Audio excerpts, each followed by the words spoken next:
The Bible tells us about his birth. It tells us he amazed teachers in the temple at age 12. And then, silence. 18 years pass. Nothing. No verses, no stories, no record.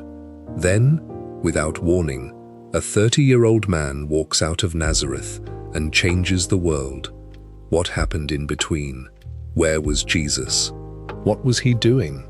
Today, we're exploring one of the strangest silences in Scripture, the lost years of Jesus. Let's start with the facts, because there aren't many. Luke gives us the last confirmed sighting of young Jesus, age 12, in the temple courts, astonishing the religious teachers with his understanding.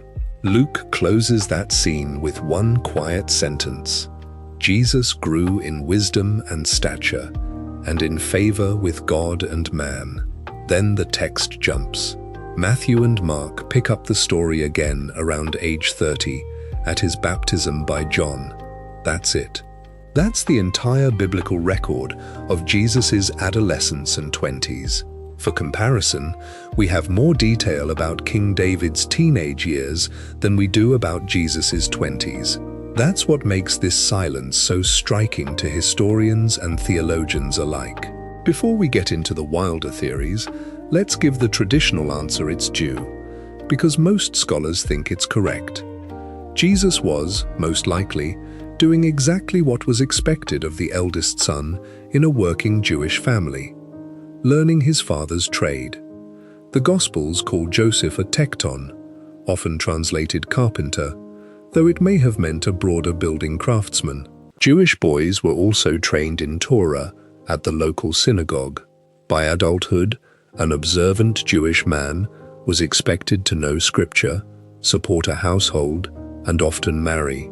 The lost years, in this view, aren't a mystery at all. They're just ordinary life, unremarkable by design, because the Gospel writers weren't writing biography. They were writing theology, focused on his death and resurrection, not a cradle-to-grave account. But ordinary doesn't satisfy everyone, and for centuries other traditions tried to fill in the blanks. Not long after the New Testament was written, other texts emerged, claiming to know more. The early church ultimately rejected these as non-canonical, but they reveal how badly people wanted to fill this silence. One text, known as the Infancy Gospel of Thomas, describes a young Jesus performing startling, almost dangerous miracles as a child.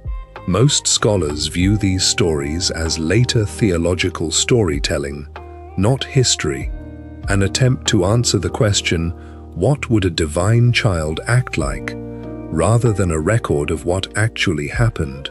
Then there's a much later and far more speculative theory that Jesus traveled to India and Tibet during these years, studying under Buddhist and Hindu teachers.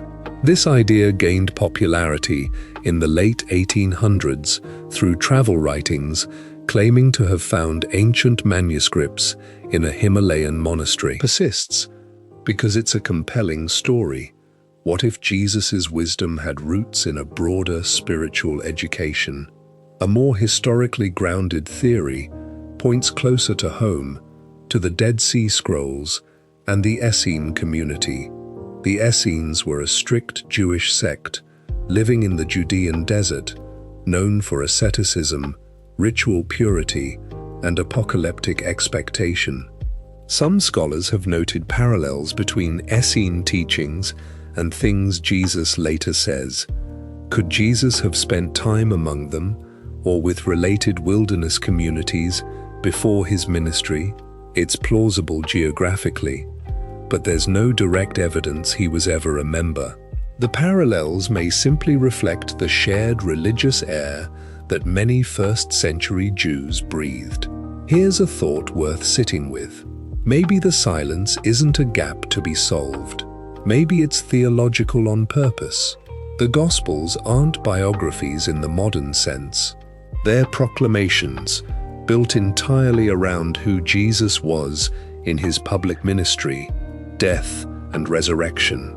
If Jesus lived 30 ordinary years, working, waiting, growing, before ever speaking a public word, then even the years we know nothing about were, in the Gospel writer's view, part of the story. Obscurity itself becomes meaningful. So what really happened in those 18 years? A carpenter's workshop in Nazareth, possibly nothing more dramatic than that. Or perhaps a desert community, a distant journey, or simply a quiet, hidden life we were never meant to see. The honest answer is, we don't know. And Scripture, for reasons of its own, chose not to tell us. Some mysteries are left for us to sit with, not solve. If you want us to dig into another biblical mystery, like the Nephilim or the missing Ark of the Covenant, let us know in the comments.